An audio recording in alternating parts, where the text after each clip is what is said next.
Terminamos la sesión anterior enfatizando que la expiación es objetiva, pero esta idea no agrada a todos y ha habido diferentes así llamadas teorías de la expiación. Sin embargo, estas teorías de la expiación son subjetivas y así realmente son una negación de la idea de expiación más que una teoría de la expiación. Pero así se llaman teorías de la expiación, y la que acabamos de platicar o exponer es la teoría vicaria. Y estas teorías que compiten con esa teoría vicaria, que no ha sido muy aceptada en tiempos modernos, desde el siglo XVI para acá, y algunas, podemos decir más atrás, porque Abelardo era contemporáneo de más o menos de Anselmo. No, Abelardo fue después, pero reaccionando contra Anselmo, Abelardo inventaba la idea de la influencia moral. ¿Y cuál es esta teoría? Enseña que la muerte de Cristo fue para mostrar el amor de Dios y así suavizar la dureza del corazón humano y dirigir al ser humano a arrepentimiento. Viendo el sacrificio de Cristo, viendo el amor de Dios, el pecador se suaviza y él se arrepiente. Pues obviamente, ¿para quién, o más bien a quién afecta directamente la muerte de Cristo? A nosotros directamente, no es hacia Dios, es completamente dirigida hacia nosotros, para que nosotros, viendo el ejemplo del amor de Dios, podamos arrepentirnos. Pero hay grandes problemas con todas estas teorías.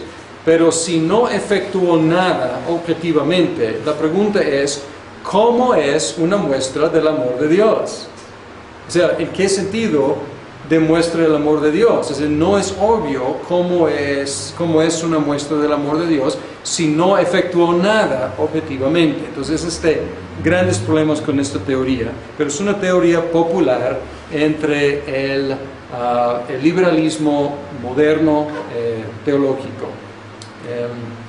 El modernismo se llama. La teoría del ejemplo es de los socinianos del siglo XVI, y los socinianos eran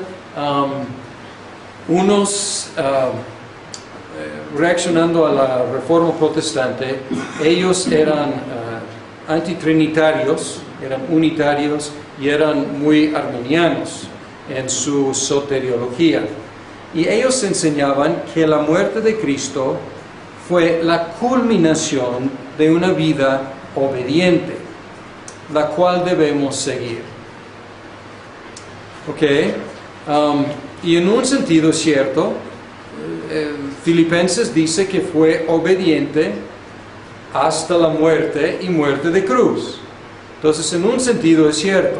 Y podemos afirmar aquí que sí es cierto, al contemplar la excelsa cruz, nosotros somos suavizados y podemos responder a Dios. Pero esto es al contemplar la cruz, que tuvo un efecto objetivo en Dios, podemos suavizar o ser suavizados y arrepentirnos. Igual aquí, el ejemplo, sí es un ejemplo de obediencia. Pero si el mensaje es, sean iguales, hagan lo mismo, sean obedientes, ¿qué es? Teológicamente, ¿qué es? Pelagianismo, exacto, es pelagianismo. Echen ganas, sean como Cristo. La cruz de Cristo es un ejemplo, y la Biblia la presenta así. Pero es un ejemplo porque primero efectuó algo. Sí es un ejemplo de obediencia, pero esta es una consecuencia de algo que ya efectuó. para ser, Berkov lo dice, para ser nuestro ejemplo, primero tiene que ser nuestro Salvador. Porque un ejemplo, y el mejor ejemplo, un buen ejemplo, un ejemplo perfecto, no ayuda a un pecador. Ayuda quizás a un pelagiano que no tiene pecado original, pero para los demás que tenemos pecado original no nos ayuda. Entonces es una teoría pues con grandes problemas. Luego la teoría de gobierno de Grotius, o la teoría gubernamental, enseña que la muerte de Cristo tuvo el propósito de demostrar que Dios sostiene su ley y expresa su disgusto con el pecado para que los hombres reconozcamos a Dios como el gobernador justo del universo. Entonces es un intento de una postura entre el ejemplo y también la versión vicaria o la teoría vicaria de la expiación. Pero todavía es subjetivo. ¿Qué logró objetivamente? Nada. Es un ejemplo de castigo. Pero si es un castigo, pero no es un castigo vicario, entonces es terrible. O sea, castigar a Cristo simplemente va a demostrar que Dios castiga, que Dios gobierna, sin lograr nada con ese castigo, sino poner el ejemplo de que, pues sí, Dios gobierna, Dios castiga, vamos a tratar de portarnos bien y reconocer que Él es el gobernador del universo. Entonces también tiene elementos pelagianos y no ayuda. O sea, si la idea de una muerte vicaria es ofensiva, es más ofensiva. Decir que nosotros pecamos y por lo tanto Dios golpeó a Cristo gratis, sin lograr nada, o sea, es más ofensivo aún porque ni siquiera se ve el amor de Dios, ni siquiera se ve el propósito ahí. Entonces es como alguien en la clase, en la primaria, se porta mal y la maestra pega a otro niño. O sea, es caprichoso, entonces no logra nada. Entonces estas son algunas ideas subjetivas, pero como mencioné, como teorías de la expiación no son más bien negaciones de la expiación que están tratando de venderse como teorías de la expiación, pero no son una negación porque son meramente subjetivas. Y tenemos que mantener la naturaleza objetiva de la expiación, que es propiciación vicaria, porque solamente así puede producir los efectos subjetivos que debemos tener. O sea, solamente si es una muerte, una propiciación vicaria, va a suavizar nuestros corazones y dirigirnos al arrepentimiento, va a inspirarnos a seguir el ejemplo de Cristo, va a inspirar en nosotros un temor reverente por Dios como el gobernador del universo, pero solamente por ser algo objetivo que realmente logró nuestra salvación. Entonces, antes de ser nuestro ejemplo, tiene que ser nuestro Salvador. Antes de poder suavizar nuestros corazones, Él tenía que haber logrado la expiación, la propiciación de nuestros pecados. Antes de inspirar en nosotros una reverencia por Dios como gobernador, tiene que someternos a Dios por medio de su amor expresado en la cruz. Bien, con esto terminamos la parte de la naturaleza de la expiación. Ahora hablamos de algo muy controvertido, para variar, que es el alcance de la expiación. Dicho sencillamente, por quienes murió Cristo. Y una conclusión inevitable de la naturaleza objetiva de la expiación de Cristo es que su efectividad para todos los por quienes murió Cristo. O sea, si realmente, no lo dije muy claramente, pero si realmente, objetivamente, logró el perdón, si realmente, objetivamente, logró propiciar el pecado, la conclusión obvia es que es efectiva por los por quienes, o para los por los quienes murió Cristo. No sé si, ok, voy a tratar de decirlo otra vez porque creo que no fui muy claro. Si logró algo positiva, real, objetivamente, lo logró por todos por quienes Cristo murió. ¿Ok? Ahora la pregunta es, ¿por quiénes murió? Y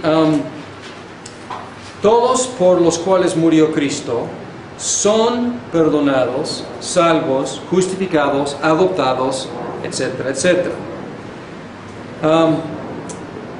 ¿Por quiénes murió? Y quiero aclarar que no estamos hablando de la cuestión de si era suficiente lo que sufrió para la salvación de cada ser humano. Esto sin duda, todos afirmamos que lo que Cristo hizo es suficiente para la salvación de todos los seres humanos. No es como si para salvar más personas hubiera tenido que quedar más tiempo en la cruz, por ejemplo. No es la idea. Pues todos afirmamos que su muerte es suficiente. La pregunta es si es eficiente. Suficiente para todos, pero para quienes es eficiente, es eficaz.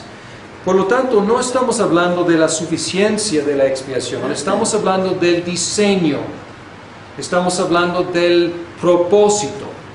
¿Cuál es el propósito? De salvar a quienes. Y hay solamente dos conclusiones lógicamente y teológicamente coherentes. Una conclusión es que murió por absolutamente todos los seres humanos iguales y todos los seres humanos serán salvos. Esto es coherente teológicamente porque respeta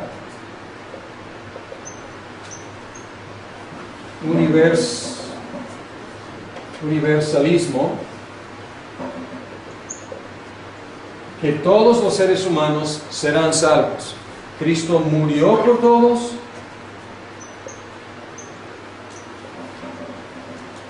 y todos se salvan. Todos se salvan. Es una postura de los universalistas. Y es, como digo, es coherente, porque si murió por todos, y lo que logró es objetivamente, logró salvación por todos por quienes murió, la conclusión obvia, necesaria, es que todos serán salvos. Que es algo que sinceramente yo quisiera que fuera la verdad. Pero no puedo creer esto, porque en la Biblia y en la experiencia es muy muy obvio que no es cierto, que todos sean salvos. Entonces, si negamos la conclusión, tenemos que negar también la premisa. Otra postura coherente, teológica y lógicamente coherente, es el calvinismo,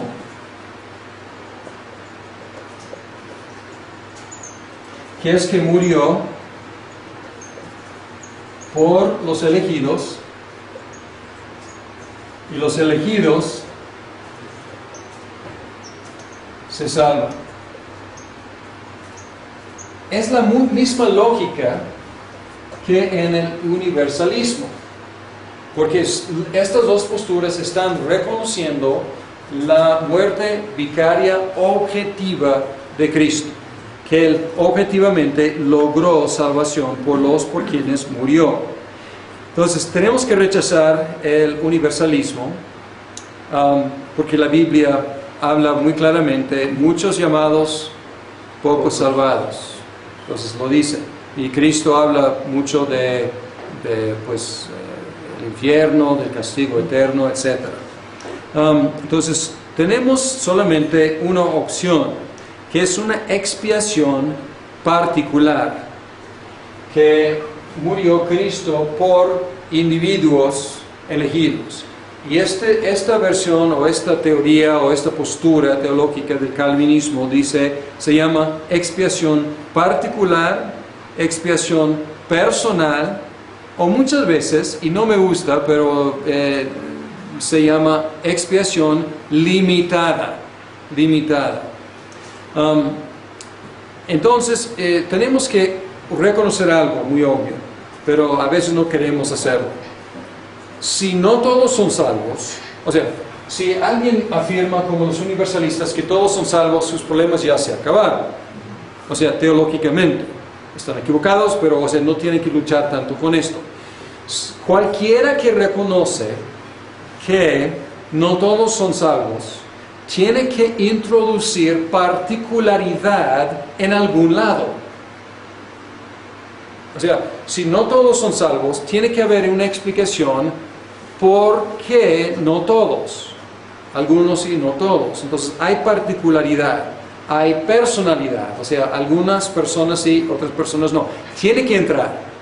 Y en la teología reformada, la particularidad es constante. No aparece de repente en algún lado. Lo que quiero decir con esto es consistente en todo el plan de salvación. Dios eligió a los suyos, Cristo murió por los mismos y el Espíritu Santo aplica los beneficios de la redención a los mismos. Entonces la particularidad es pareja en todo el plan de salvación.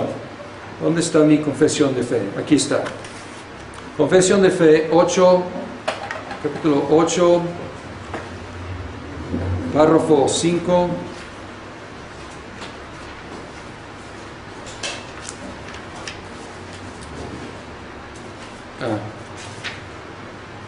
Dice: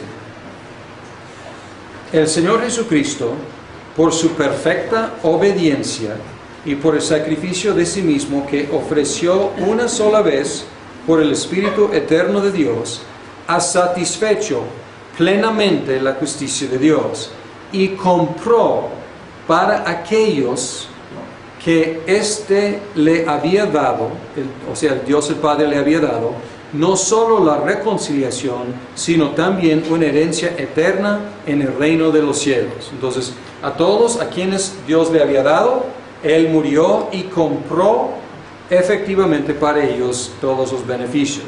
Y luego, en el último párrafo, dice: a todos aquellos para quienes Cristo compró redención, les aplica y comunica cierta y eficazmente la misma, intercediendo por ellos, revelándoles en la palabra y por medio de ella los misterios de la salvación, persuadiéndoles eficazmente por su Espíritu a creer y a obedecer, y gobernando sus corazones por su palabra y Espíritu, venciendo a todos sus enemigos por su gran poder y sabiduría, de tal manera y forma que sea más de acuerdo con su maravillosa e inescrutable dispensación. Pues ahí está diciendo, desde principio a fin, hay un enfoque en la salvación y son los elegidos. La postura, nosotros ya estudiamos esto en el otro curso de credos cuando hablamos el sínodo de Dort y los cánones de Dort. Entonces les refiero a esos cánones porque ahí está el argumento de los dos lados. Pero los calvinistas en Dort estaban rechazando la postura de los arminianos. Y quiero decir que estas son las dos posturas más coherentes lógicamente. Esto obviamente está equivocada, pero hay muchos, no digo cristianos, pero muchos en el mundo que creen en el universalismo. Y pues es una doctrina de justificación por medio de la muerte. ¿Qué tienes que hacer para salvarte? Pues morir. Es la postura de muchos, ¿no? Sin pensarlo muy profundamente. Esto es una postura que es la postura clásica protestante, podemos decir, que luego fue grandemente retado por el arminianismo, y podemos decir la postura más común entre los católicos romanos y entre la mayoría de los evangélicos es el arminianismo. Y en el arminianismo tenemos una combinación. Tenemos, murió por todos y algunos se salvan. Entonces aquí no hay particularidad en ningún lado. Aquí hay particularidad consistente. Aquí hay particularidad también, porque los arminianos dicen que algunos se salvan, pero ellos quieren decir que Cristo murió por todos iguales, con el mismo efecto en todos. Entonces aquí, cuando estamos hablando de expiación limitada, aquí es limitada en cuanto a su diseño, en cuanto a su enfoque. Aquí también es limitada necesariamente. La única postura que no tiene una expiación limitada es el universalismo, no hay límites. Aquí el límite es en el poder, en la eficacia de la muerte de Cristo. Y para los arminianos, Cristo murió por todos, pero con su muerte no salvó a nadie. Él hizo salvables a todos, pero su muerte no es eficaz para salvar a nadie. Y los arminianos admiten que Cristo podría haber muerto sin que nadie se salvara nunca a consecuencia de su muerte. Y entonces, cuando hablan de una expiación limitada, pues las dos son limitadas. Una es limitada en su enfoque, pero otra es para mí mucho más limitada, porque en lo que logró, a fin de cuentas, no logró nada objetivamente. Hizo salvable a todo el mundo. Y los arminianos tienen un gran problema, porque a fin de cuentas no pueden explicar por qué se salvan algunos y no se salvan otros. Es un misterio. Y ellos dicen, porque algunos creen y otros no creen. De acuerdo. Preguntamos, ¿por qué algunos creen y otros no creen? Porque algunos escogieron creer y otros no escogieron creer. Perfecto. ¿Por qué algunos escogieron creer y otros no escogieron creer? Pues porque ellos, por la gracia preveniente de Dios, pudieron ejercer su voluntad y creer. Perfecto. Pero, ¿por qué ellos y no aquellos? O sea, y no hay explicación en el sistema arminiano. Y como digo, esta es la postura más popular, más común entre los evangélicos y los católicos romanos. Pero es un problema teológicamente problemática y pues yo diría bíblicamente defectuosa también. Déjeme defender un poquito, Berkhof lo hace, pero déjeme tratar de defender un poquito la postura calvinista, contextos bíblicos. Y hay algunos textos, algunas pruebas positivas y otras como respuestas a objeciones. Hay textos que indican que Cristo murió por los suyos. Vamos a ver rápidamente algunos textos. Juan 10, 11.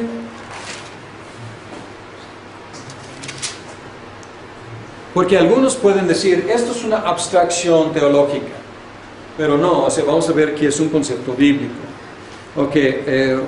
Juan 10, 11 dice, yo soy el buen pastor da su vida por las ovejas. Versículo 15 también, así como el Padre me conoce a mí y lo conozco a Él, y doy mi vida por las ovejas. Pues ahí está. por las ovejas. Hechos 20, versículo 28, dice: tengan cuidado de sí mismos y de todo el rebaño sobre el cual el Espíritu Santo los ha puesto como obispos para pastorear la iglesia de Dios que Él adquirió con su propia sangre. Pues la sangre de Cristo adquirió ¿qué? La iglesia de Dios, murió por la iglesia. Efesios también 5 es el gran pasaje acerca del matrimonio. Y dice en Efesios 5, 25 al 27,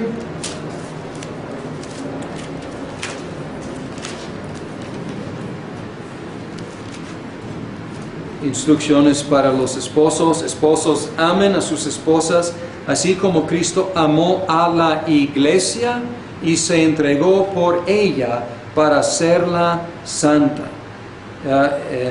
Y Él la purificó lavándola con agua mediante la palabra para presentársela a sí mismo como una iglesia radiante, sin manchas ni arruga, ninguna otra imperfección, sino santa e intachable. Pues ahí está algo de justificación, algo de santificación, algo de glorificación. ¿Y cuál es el objeto de todo eso? Es la iglesia. Bien, Mateo 1, 21 también.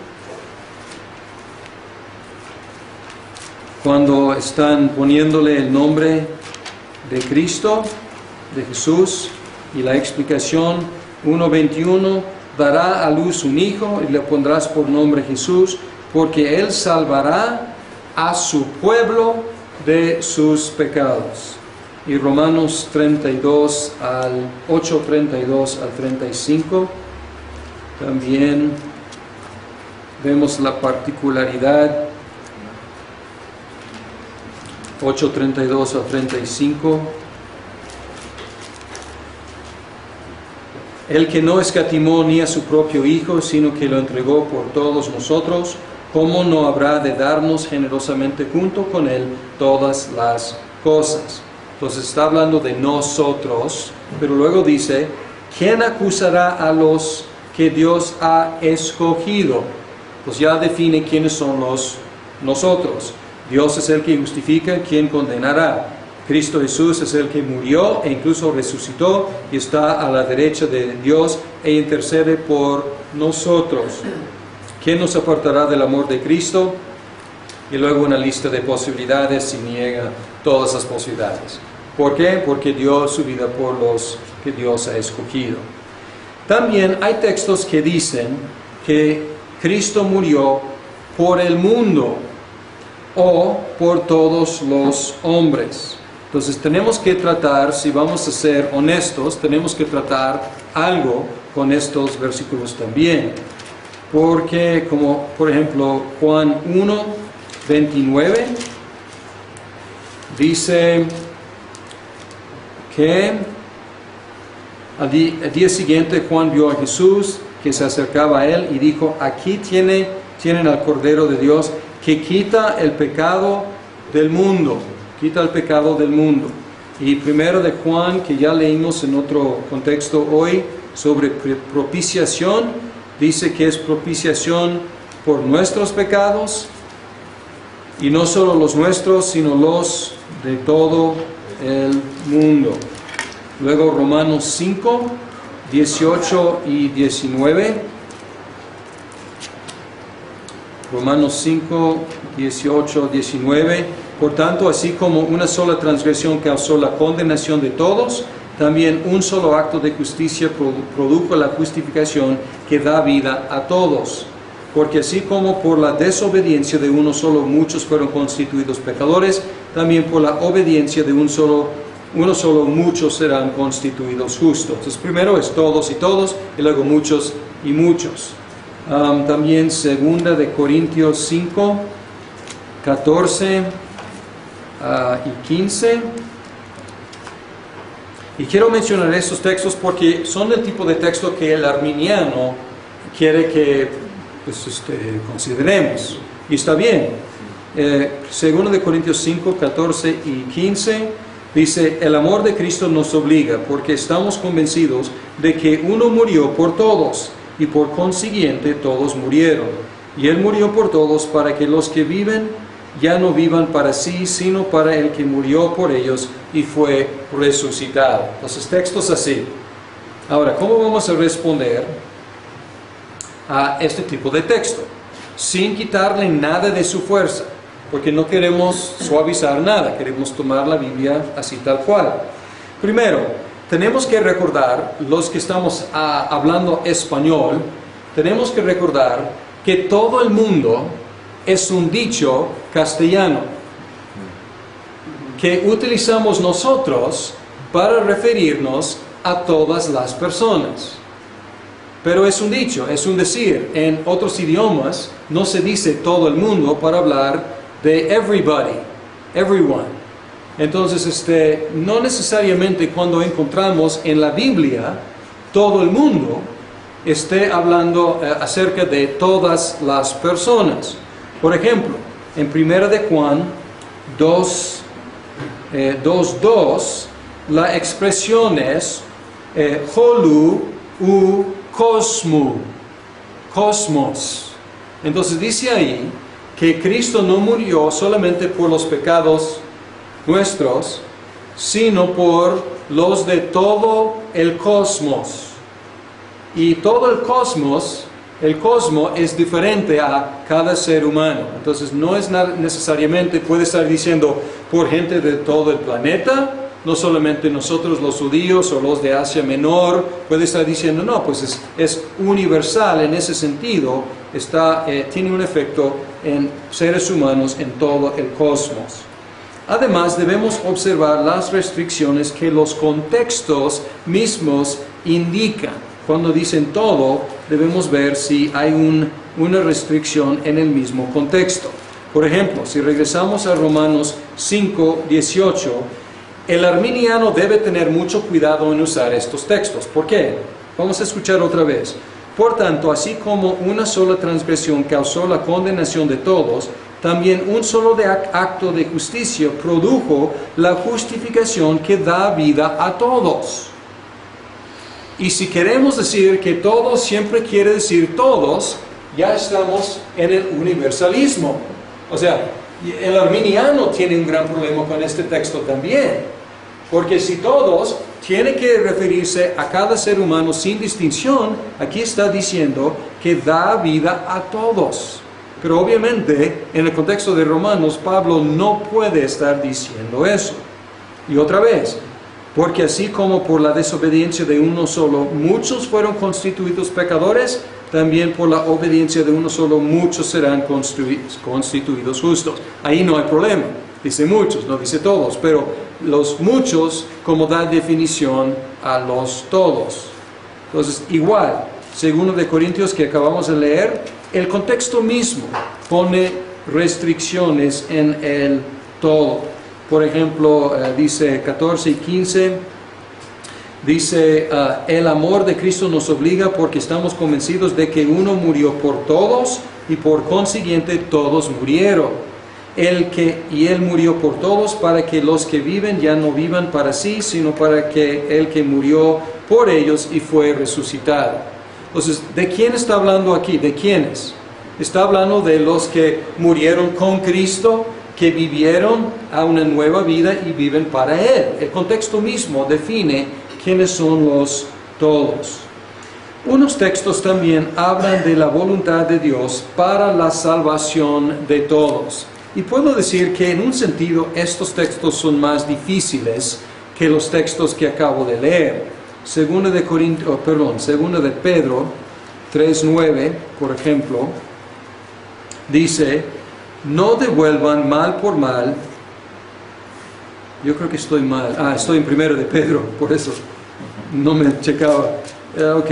Segunda de Pedro 3:9, dice, el Señor no tarda en cumplir su promesa, según entienden algunos la tardanza. Más bien, Él tiene paciencia con ustedes, porque no quiere que nadie perezca, sino que todos se arrepientan. Entonces aquí expresa una voluntad, un deseo de Dios de que todos lleguen al arrepentimiento. Y nosotros debemos, sin suavizar eso, pero viendo el contexto o los contextos, debemos predicar el Evangelio a todos. Porque es una expresión del deseo de Dios que el Evangelio llegue a todos. Pero todos puede significar tanto judíos como gentiles. Puede significar también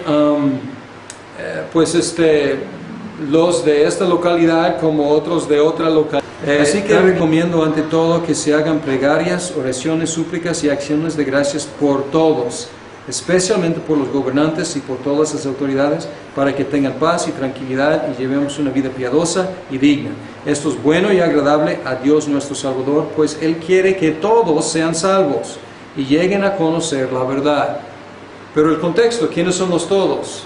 Pues los gobernantes, los en autoridad, y pues quiere que esas diferentes categorías de hombres sean salvos. Y aquí, entonces, a veces el contexto nos da una pista de qué quiere decir con todos, pero otra cosa que podemos observar es que otra vez podemos estar en una tensión que hemos observado en otro contexto. Y la tensión entre la voluntad revelada de Dios y la voluntad decretada de Dios. Por ejemplo, su ley manda que no haya adulterio. Entonces podemos decir que Dios ha expresado en su ley su deseo de que no se cometa ese pecado, o la mentira, o el asesinato. O sea, podemos afirmar que Dios no quiere que esas cosas pasen. Sin embargo, obviamente en su decreto estas cosas están incluidas. Y podemos ver esto como de la misma categoría. Su deseo, su voluntad expresada, revelada, es que todos sean salvos, pero no ha decretado que cada ser humano sea salvo. Entonces puede haber algo de esto también, esta tensión entre lo revelado y lo decretado al cual no tenemos acceso. Ahora, conclusión, a la cuestión de la expiación. La importancia de esta doctrina es doble. Por un lado, nos debe animar en la evangelización, porque sabemos que Cristo murió por muchos, y no sabemos qué tan muchos, y ni sabemos por quiénes en particular. Entonces, ¿cuál es nuestro trabajo? Predicar el Evangelio a todos, sabiendo que los muchos sí efectivamente responderán, tarde o temprano. Entonces nos debe animar en nuestra evangelización. Y también la expiación es importante para nuestra propia seguridad de nuestra salvación. Alguien comentó en el descanso algo que me dio mucho gusto. Dijo, esta sección me ha dado mucho consuelo. Y qué bueno, es la idea de la expiación. Saber que con una redención particular, efectiva, personal, positiva, real, podemos decir que Cristo no solo murió por muchos, ni por todos, ni por todo el mundo, esto es cierto, pero podemos decir con toda verdad, Cristo murió por mí, en mi lugar. Y solo sobre la base de su expiación particular, personal, podemos descansar en una salvación segurísima. Una postura entre el ejemplo y también la versión vicaria o la teoría vicaria de la expiación. Pero todavía es subjetivo. ¿Qué logró? Objetivamente, nada. Es un ejemplo de castigo.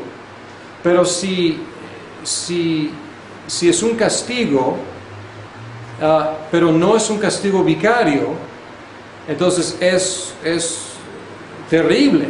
O sea, castigar a Cristo simplemente para demostrar que Dios castiga, que Dios gobierna, sin lograr nada con ese castigo, sino poner el ejemplo de que, ay, pues sí, Dios gobierna, Dios castiga, vamos a tratar de portarnos bien y reconocer que Él es el gobernador del universo.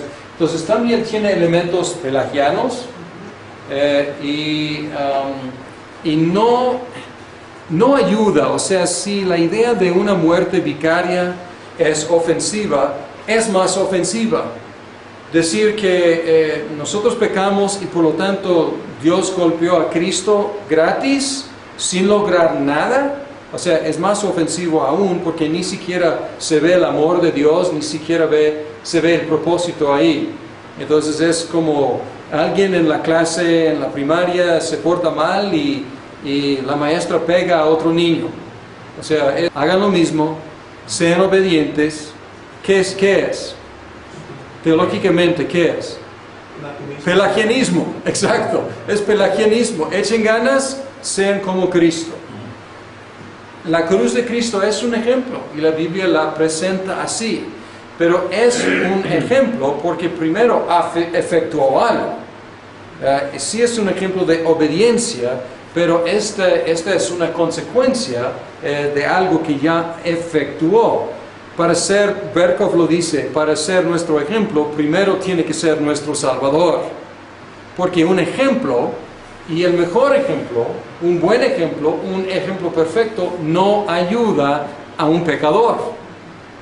Ayuda quizás a un pelagiano que no tiene pecado original, pero para los demás que tenemos pecado original no nos ayuda. Entonces es una teoría pues con grandes problemas. Luego la teoría de gobierno de Grotius, o la teoría gubernamental, enseña que la muerte de Cristo tuvo el propósito de demostrar que Dios sostiene su ley y expresa su disgusto con el pecado para que los hombres reconozcamos a Dios como el gobernador justo del universo. Entonces es un intento de